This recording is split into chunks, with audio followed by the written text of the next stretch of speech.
இது வரைக்கும் DELUXE ரங்கோலி சேனலை சப்ஸ்கிரைப் பண்ணாதவங்க சப்ஸ்கிரைப் பண்ணிக்கோங்க. பக்கத்தில் இருக்க பெல் பட்டனை ப்ரெஸ் பண்ணி ஆல் என்ற ஆப்ஷனை செலக்ட் பண்ணுங்கள். அப்போ தான் நம்ம போடுற வீடியோஸோட நோட்டிஃபிகேஷன் உங்களுக்கு உடனுக்குடன் கிடைக்கும். நம்ம போட்ட ப்ரீவியஸ் வீடியோ டிஸ்கிரிப்ஷன்லேயும் மேலே ஐ பட்டன்லேயும் இருக்கும். அதை பார்க்காதவங்க ப்ரெஸ் பண்ணி பாருங்கள். Hello viewers, welcome to our channel. இன்னைக்கு நம்ம சேனலில் 7 days 7 சட்னி ரெசிபீஸில் 3rd சட்னி தான் பார்க்க போகிறோம். ஏற்கனவே நம்ம சேனலில் கேரட் சட்னியும் பீர்க்கங்காய் தோல் சட்னியும் வீடியோஸ் வந்து அப்லோட் பண்ணியிருக்கோம். அந்த வீடியோ நீங்கள் பார்க்கலன்னா போய் பாருங்கள், டிஸ்கிரிப்ஷனில் லிங்க் கொடுக்குறேன். நம்ம சேனலில் 7 days 7 சட்னி ரெசிபீஸில் வந்து சீரீஸாக பார்த்துட்ருக்கோம். ஒரு சீரீஸாக பார்த்துட்ருக்கோம். இப்போ 3rd சீரீஸ் தான், அதாவது 3வது சட்னி தான். 3வது சட்னி என்னென்னு பார்த்தீங்கன்னா, இது வந்து ரொம்ப ஹெல்த்தியான சட்னி.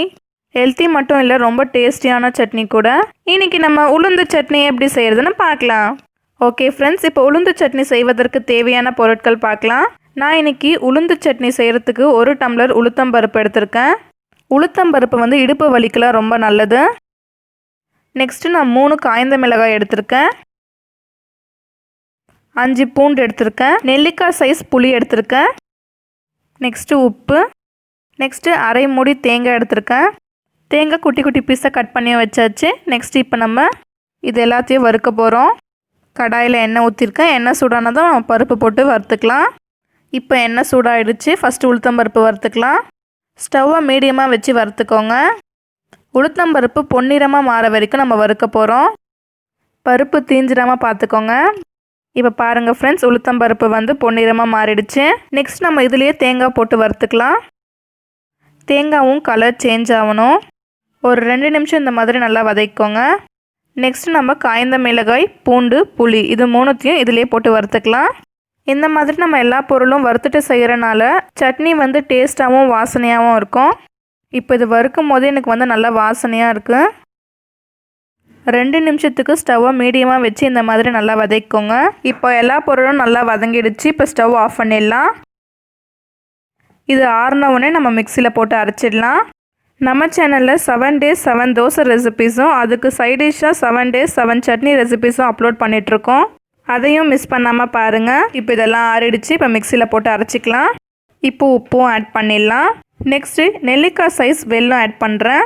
வெல்லம் வந்து ஆப்ஷனல் தான், உங்களுக்கு வேணும்னா நீங்கள் ஆட் பண்ணிக்கோங்க. வெல்லம் ஆட் பண்ணி செய்யும் போது சட்னி வந்து இன்னும் டேஸ்ட்டாக இருக்கும். நீங்களும் ட்ரை பண்ணி பாருங்கள்.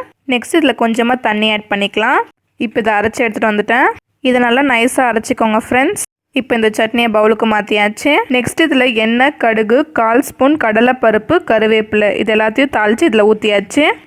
அவ்வளோதான் ஃப்ரெண்ட்ஸ், ரொம்ப டேஸ்டியான மற்றும் ஹெல்த்தியான உளுத்தம் பருப்பு சட்னி ரெடி ஆகிடுச்சு. இந்த சட்னி இட்லி தோசைக்கு வந்து சூப்பராக இருக்கும். இந்த உளுந்து சட்னி வந்து ரொம்ப டேஸ்ட்டாக இருக்கும். நான் சொல்கிறத விட நீங்கள் ஒரு தடவை ட்ரை பண்ணி பாருங்கள், அப்போ உங்களுக்கே புரியும். இதை ட்ரை பண்ணி பார்த்துட்டு உங்களுக்கு எப்படி இருந்துச்சுன்னு கமெண்ட் செக்ஷனில் மறக்காமல் கமெண்ட் பண்ணுங்கள். இந்த வீடியோ உங்களுக்கு பிடிச்சிருந்தா லைக் பண்ணுங்கள், ஷேர் பண்ணுங்கள். DELUXE ரங்கோலி சேனலை சப்ஸ்கிரைப் பண்ணிக்கோங்க. பக்கத்தில் இருக்க பெல் பட்டனை ப்ரெஸ் பண்ணி ஆல் என்ற ஆப்ஷனை செலக்ட் பண்ணுங்கள். அப்போ தான் நம்ம போடுற வீடியோஸோட நோட்டிஃபிகேஷன் உங்களுக்கு உடனுக்குடன் கிடைக்கும். இப்போ ஸ்க்ரீனில் வர்றது நம்ம ப்ரீவியஸாக போட்ட வீடியோ. இந்த வீடியோ நீங்கள் பார்க்கலன்னா வீடியோவை ப்ரெஸ் பண்ணி பாருங்கள். இந்த வீடியோவை கடைசி வரைக்கும் பார்த்த அனைவருக்கும் நன்றி. தேங்க்ஸ் ஃபார் வாட்சிங்.